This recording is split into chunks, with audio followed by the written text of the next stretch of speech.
Hey, I am Jess, and I'm obsessed with all things nutrition, science, and helping you navigate this information while maintaining a deep sense of peace and empowerment in your body. I'm a registered dietitian who started out with an eating disorder and then fell in love with learning about how God intricately designed our bodies to be resilient and so much more than superficially beautiful.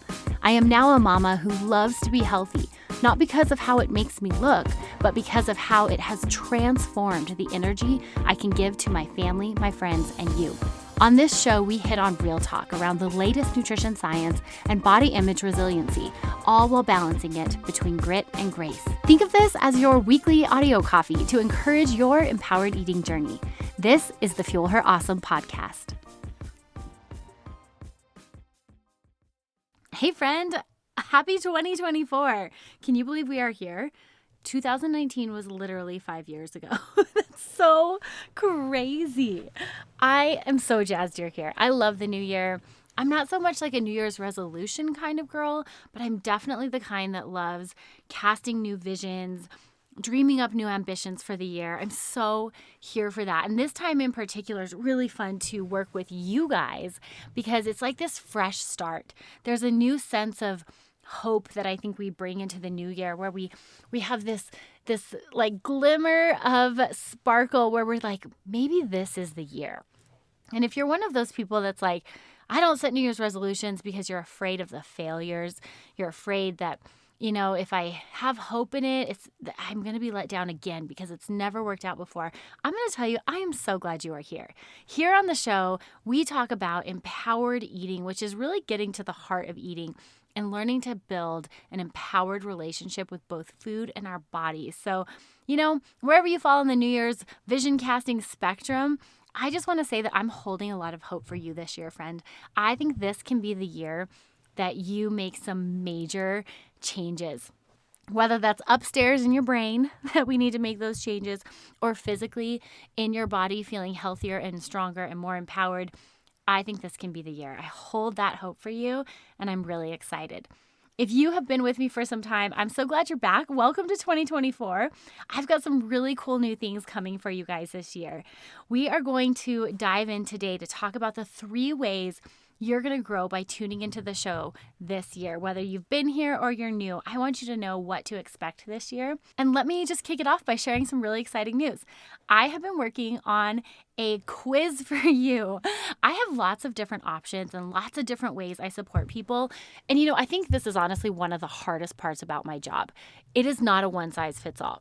You may have heard of my analogy, I call it the donut victory. And in short, what it is like if you walk into a break room and there's a donut in the break room, everybody's donut victory, their donut win looks unique. So, you know, for some people, it might be like seeing the donut and having one and enjoying it and giving yourself permission without guilt. That might be your donut victory. For another person, it might be walking in and not having the donut, learning to not feel like you have to eat a sweet or a dessert when it's in front of you. For another person, it might be, you know, going, I'm going to take the donut, but I'm going to try to eat it and stop when my body tells me to stop. For another person, it might be looking at the donut and going, okay, but yes, before you grab that donut, you need to eat your lunch. Everybody's donut victory is a little bit different. And I think that's one of the hardest things about what I do is because we talk about food and nutrition on here, but what's healthy for one person isn't going to be healthy for another. This is why I love the empowered eating model so much because it's so individualized and you create your own definition of healthy. But I was thinking, you know, if I was sitting on the other end of this microphone and if I was listening to this, I would be like really excited about this idea of empowered eating, but I wouldn't know where to start. So this is why I have put together a quiz for you guys. You guys can go head on over to my website. You can drop down in the show notes, but I want you to take this quiz. So often we don't know where to start, and this quiz is designed to help you get a better understanding of where you're at in your empowered eating journey. You can check it out. It's narrowing in on your eating style and your values and whether or not they align. It's really fun. So go over, drop down to the show notes, click the link there, or you can head on over to my website, jessbrownrd.com, and take that free quiz. All right, before we dive into this year, let's just take a minute and look at 2023. If you have been with me for some time, you may remember, or you may not, At the beginning of 2023, my word for the year was breakthrough, and I invited you to join me in with that word. I wanted you to have breakthrough with your relationship with food and how you talk with your body. What's really cool, so many of you joined me, and it was so awesome. I'm thinking there's this one woman who really got through the body bullying part. And, this one's tricky because body bullying, which is the term I use for the way our brain talks to our body, so many of us live in this world where our body just talks crap all day long to our body, and we don't even realize it. So there was this one woman I was working with who went through the body bullying inventory, and she completely transformed the way her brain speaks to her body. And what was really cool is this showed up in more than how she feeds herself. It actually showed up in how she cares for her family. So she gave this great example of cooking dinner for her family. And she realized that she had this constant narrative of like needing to present things perfectly, whether it was her body or dinner for her family. But she noticed one night she was cooking dinner for her family and she burned the entree. And as she's getting it out for her family, she's thinking in her head, the body bullying stuff started. Oh, you burned this. I can't believe you burned this. They're not going to like it. And she's all upset about it. And she caught herself. Because she'd been doing the body bullying inventory, she caught herself and she thought, wait a second. I don't really think my kids care if it's a little bit burned. It's actually not burned all that bad. So she decided to check that thought, not accept it as fact, give her family dinner. And she said she went through the dinner. Her kids didn't even care. They didn't even notice that it was burned. And this was a major breakthrough for her. And this spilled on over to how her brain talks to her body about how it looks and how she cares for it. She started eating differently. The breakthrough was incredible. Now, that's a cool story, and I love it because that was her goal, that was her intention, and she made it happen. Me, on the other hand, I had this idea of what breakthrough was going to look like for me. I had some really big physical goals. I was working on taking my weightlifting and my strength training to a whole new level. It's kind of embracing some of my old fears of like not wanting to push myself too hard. And if you've ever struggled with food, you probably know what I'm talking about. Like we can go from this obsessive, slightly disordered, maybe fully eating disordered mentality, and it can be really weird to go back to like pushing yourself in the physical department. So I had started challenging those a few years, and I had decided that 2023 was going to be my year that I really pushed it, and I wanted to see what I'm capable of. I'm pushing 40, and so I have some like ideas about what I want my body to be capable of by the time I turn 40. So I started 2023 thinking, this is the year. This is the year I'm going to learn to do some of these things that I want to do. Oh, man, it did not turn out the way I thought it would. Here's the thing about life. Like, life is real and it throws you curveballs. And that's exactly what happened to me in 2023. I struggled with some of the worst insomnia I've ever struggled with. It's always been something I battled, but 2023, man, it was a whole new level. I was working through a shoulder injury at the beginning of the year, and now I'm working through a knee injury. So the verdict's out on whether or not surgery is next, but all three of these things, it made it so that my physical breakthrough was just wasn't happening the way I thought it would. But through that, I had to work through some other breakthroughs. I had to work through some breakthroughs with my sleep, and some of that was physical. I had to do some gut healing, some mineral balancing. There was definitely a biological component to it, but there was also a mental piece. I had to really work on surrendering and letting go of some of the things I want to control. Is anyone else out there a control freak?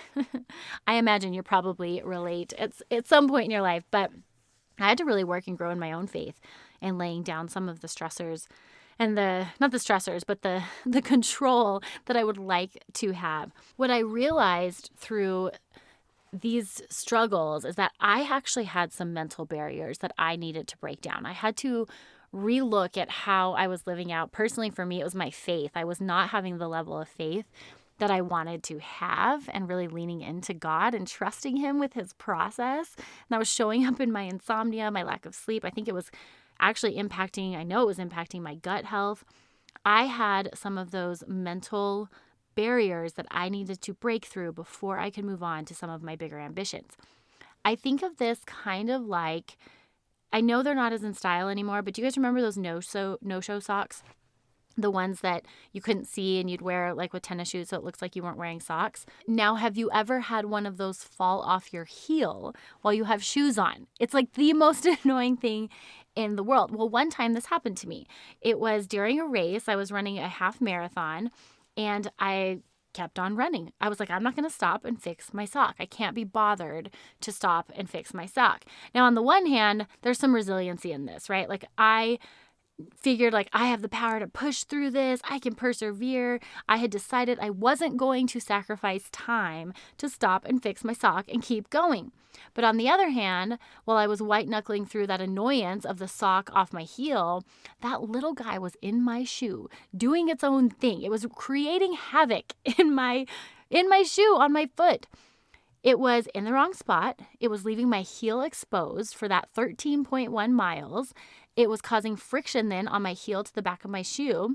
So by not taking the time to stop and pull up my sock, which really would have taken 15 seconds, it ended up hurting me in the end. It stole from my experience. It was mentally distracting. It left me with some blisters. And I don't think I enjoyed the race nearly as much as I would have had I just stopped and fixed my sock. I think much of our mental barriers are like those socks that are half off in our shoe. We can keep going. We might even be proud of how we can persevere and push through it because we're mentally tough. But the reality is, those limiting beliefs, they limit us. We aren't enjoying the race nearly as much as we could because we're distracted, we're limited, and that tiny little sucker that we thought was benign is actually giving us a blister.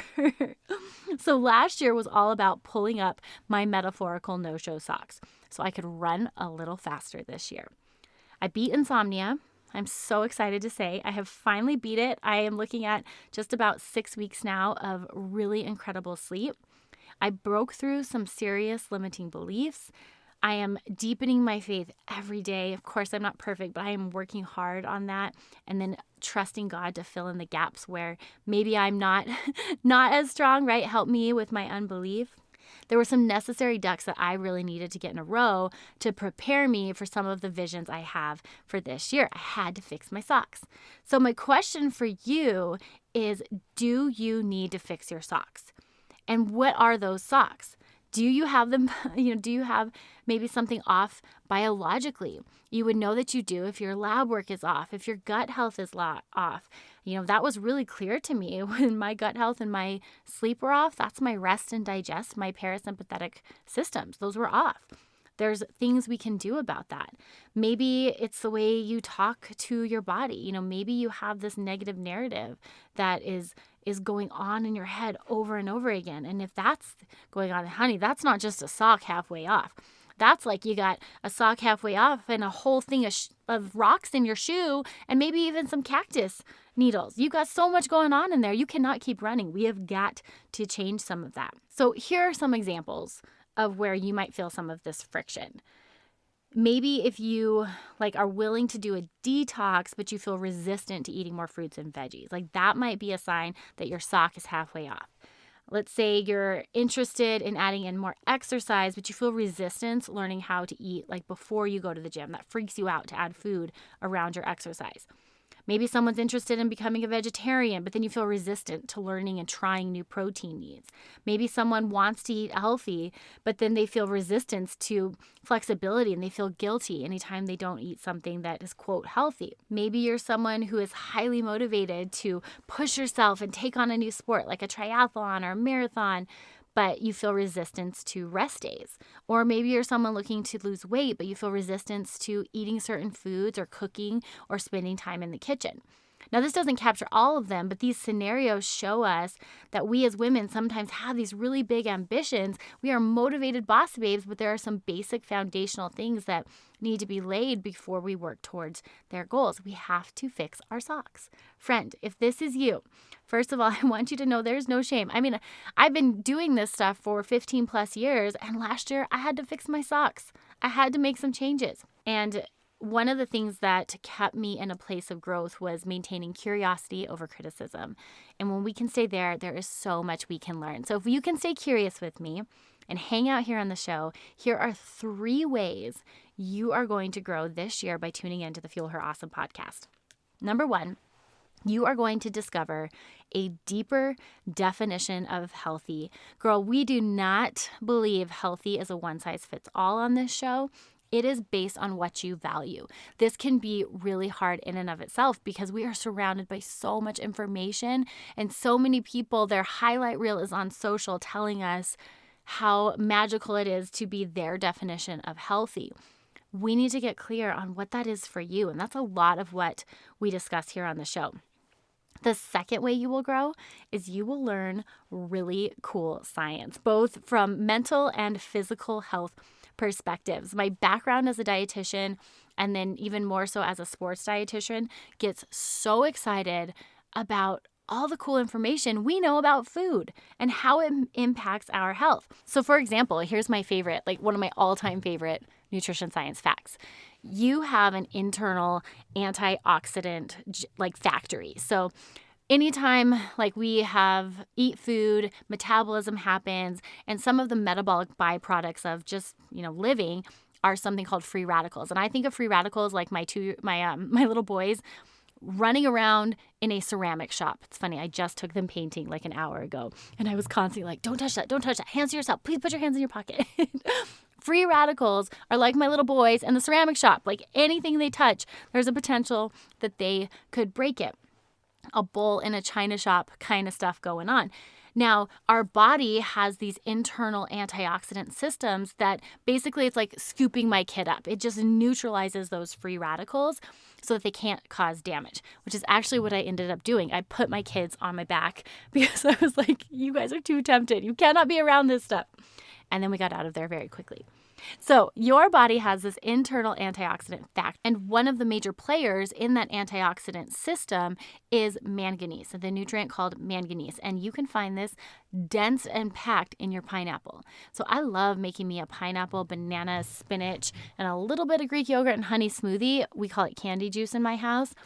And when I drink that every time, I'm like, here you go, buddy. Here's some manganese. Pump out those antioxidants. Here's another one for you. I think this is so cool. There are certain types of fats called saturated fats that when consumed in a higher amount tend to have an inflammatory effect on our gut. It doesn't mean they're bad for you. It just means that when we have a lot of them, it's taxing on our body to break it down. I think of it kind of like running a marathon. Like that is taxing on your body. It doesn't mean we don't do it. It's just hard. But they found that when you combine like those saturated fats with something called like a polyunsaturated fat. So I think of like having a cheeseburger with cheese alone versus having a cheeseburger with avocado, which has that polyunsaturated fat, that can help mitigate and almost completely neutralize some of that inflammatory effect in our gut.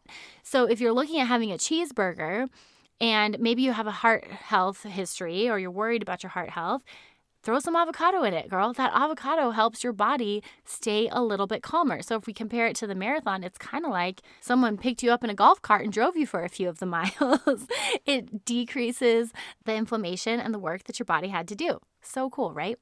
We also touch some on the mental health science. I think science from the mental health perspective is so powerful, probably because I'm an emotional person. I've struggled with an eating disorder in the past.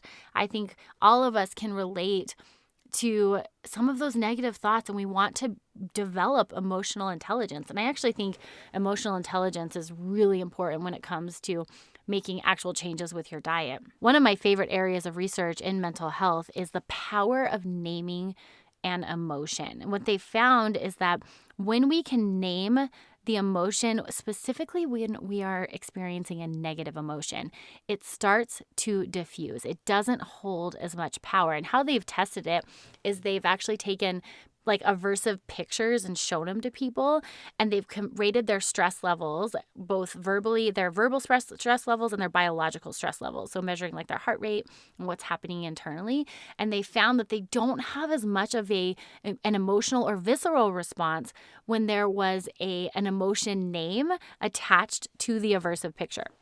So in other words, when they showed the picture and it had like this should make you feel sad, this should make you feel angry, when it had the emotion attached to the picture, people didn't have as strong of a reaction compared to those who saw the pictures that had no emotional label on them. Isn't that crazy? So the way I think of this is that when we can learn to identify, hey, I'm feeling off, what is the emotion I'm feeling? And we can label it and we can say it out loud to someone, it doesn't hold the same amount of power over us. And this is incredibly important when it comes to having a better relationship with food because it prevents us from emotional eating or emotional restriction, and it helps us speak nicer to our body, because so often those activating emotions change the way we talk to our body and ultimately how we treat it. So that's a lot of what we talk about here, is we talk about the science behind nutrition and mental health and how that's going to show up in the actions we take. Okay, my friend, and the third way you will grow if you tune into this podcast this year is that you will be invited to learn, lean in, and listen to biofeedback. Biofeedback is simply a word to describe how your body talks to you. So when you go out for nachos and happy hour with your friends, instead of just staying in your head the whole time, learning to read biofeedback means you get into the car and you check in with your body. How do I feel? Do I feel full? Do I feel more energy after eating that food? What is my body saying right now? We talk a lot about the poop report. We talk a lot about how you can understand insomnia and hormone balance. And some of the cool things I get to do with clients now is actually dive into this a little bit deeper. Our lab work is also biofeedback. So reading and interpreting lab work is one of my favorite things to do because it helps us understand what's going on internally and are there any vitamin imbalances. And another area I'm kicking off this year, which I'm super excited about, is I can now do hair mineral analyses tests. And this is a really amazing biofeedback tool because we take a clip of your hair and it gives us a reading and some insight as to what your mineral balance is. What do you have too much of? What are you not absorbing? And this helps us create a highly individualized supplement stack because there's some overlap that can happen. So for example, zinc is a great gut healing supplement. Zinc is something that a lot of us take when we think we're getting sick, but zinc can also inhibit the absorption of vitamin D. And so if we have too much zinc and suddenly our vitamin D is off, we create that imbalance, and a hair mineral analyses test can help us identify some of those imbalances and help correct them. So there are some really cool tools we can use to better understand biofeedback and make more specific dietary changes to move forward.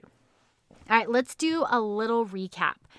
Number 1, you're going to discover a deeper definition of health. Number 2, you're going to learn really cool science. And number 3, you're going to learn more about biofeedback. Are you here to stay? Are you going to hang with me this year?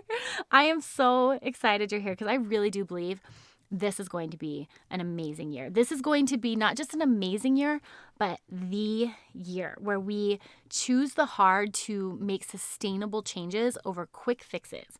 This is going to be the year where we learn to care and love our body with grace and patience and discipline and intentionality instead of having this underlying pressure to look a certain way be what drives us, because that's going to create fear and ultimately keep us stuck in our cycle.